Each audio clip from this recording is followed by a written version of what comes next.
4 years ago, everyone thought we just got a cute little cat simulator to kill some time. Nobody realized we were actually getting one of the most depressing, deeply atmospheric survival stories of the decade. Sitting here in 2026, booting up Stray again completely messed with my head. You are literally just a normal cat trapped in a dead cyberpunk city and you need to get out. Sounds incredibly simple, right? But the second you fall down that massive concrete shaft separated from your family, the real nightmare begins. Humans are completely gone. The entire world is just rotting metal, endless rain, and cold neon lights. You keep asking yourself what actually happened to humanity while wandering through these empty streets. The emotional weight hits you instantly when that fall happens. How a simple stray cat survives this mechanical graveyard is a journey that will stick with you forever. Stepping into Walled City 99 is an absolute trip. You slowly realize you are deep underground. There is no sky, just a massive iron dome crushing down on the city.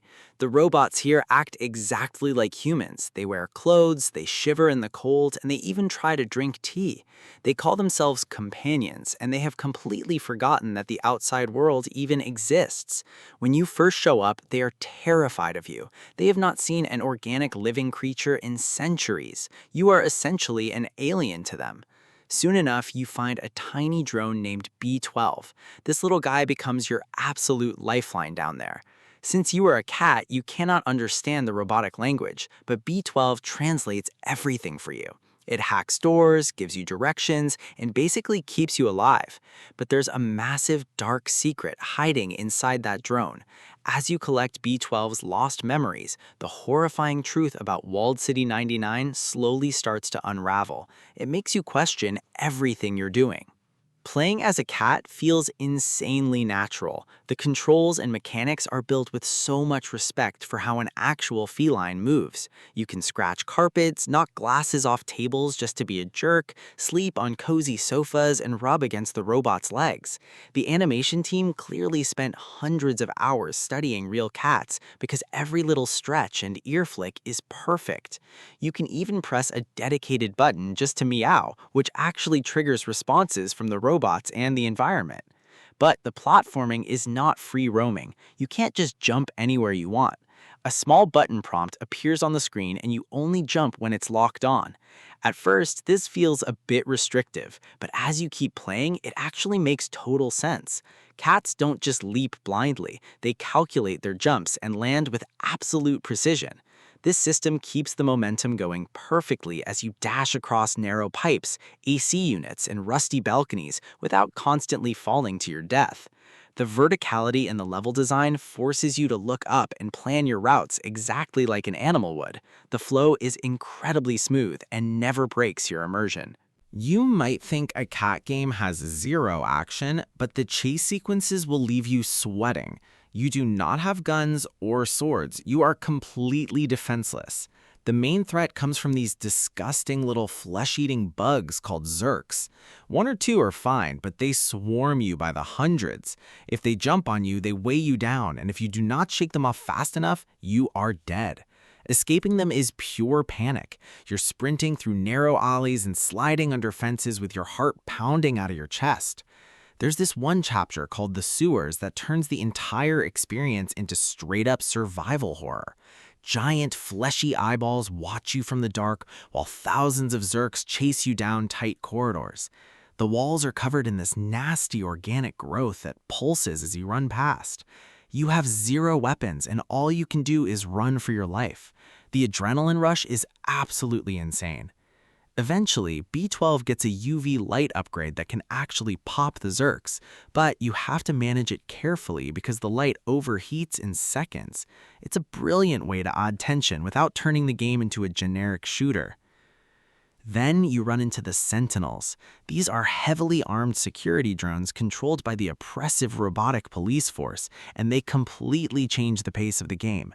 Suddenly, you're playing a hardcore stealth mission. You have to hide behind boxes, sneak through oil drums, and completely avoid their scanner lasers. If they spot you, their lights turn red and it's an instant kill. The tension is incredibly high because you're so vulnerable. To break up the pacing, the game sprinkles in some really nice, light RPG elements. When you're exploring the slums, you can take on side quests for the local robots. You trade energy drinks for sheet music and give them to a robot musician who plays the songs on a makeshift guitar.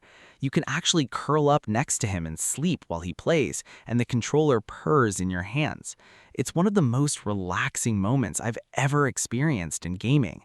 You also help out a bartender, a programmer, and a grandmother robot who knits ponchos out of electrical wires. They give you little badges that attach to your cat harness.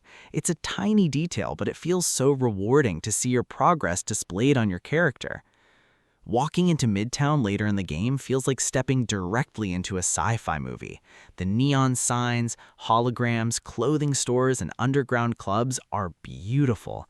It perfectly captures how the robots tried to copy human society, complete with class divides and a corrupt police force.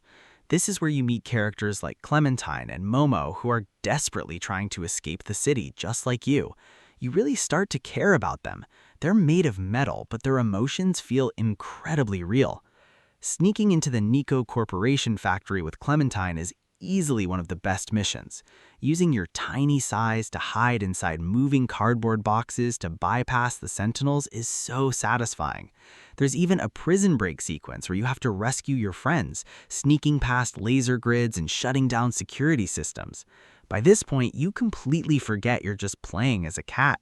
You're deeply invested in the survival of this entire mechanical society, fighting back against a system that wants to keep everyone trapped in the dark.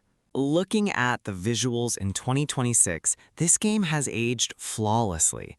We have massive photorealistic games coming out every week now, but the art direction in this game is untouchable. The sheer amount of detail in the trash-filled alleys is staggering. The way the neon lights reflect off the puddles on the ground, the glow of old CRT televisions, the tangles of thick cables everywhere. The world feels incredibly alive and suffocating at the same time. The environmental storytelling does so much heavy lifting. You can look at an abandoned apartment and immediately understand what happened to the people who lived there just by looking at the clutter. The sound design is just as masterful, from the soft patting of the cat's paws to the terrifying squeals of the Zerks. Everything sounds authentic.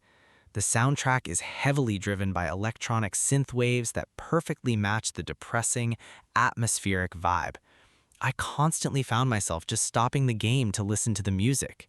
In an era where every game wants you to grind for 100 hours in an empty open world, playing something this focused and beautifully crafted is incredibly refreshing. Now, it is not a completely flawless masterpiece. The biggest issue is definitely the length. If you just focus on the main story, you can roll the credits in about 5 or 6 hours.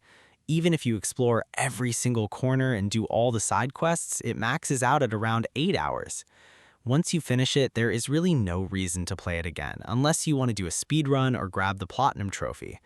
The story is also completely linear. Your choices do not matter, and there is only one definitive ending. But honestly, the pacing is so perfect that I don't even mind. There's absolutely no filler, no boring fetch quests that waste your time, and no unnecessary skill trees to grind. It delivers exactly what it promises and gets out before it overstays its welcome. That is exactly why we are still talking about it years later, while other massive games from that year have already been forgotten. It knows exactly what it wants to be. When you finally reach the ending, it hits you right in the chest. I won't spoil if you make it back to your family or if the robots finally see the sky, but the final moments will absolutely leave you a lump in your throat.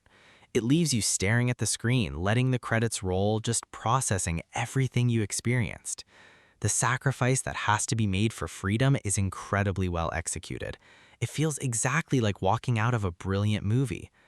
Looking back at it today, I easily give this game a solid 4.5 out of 5.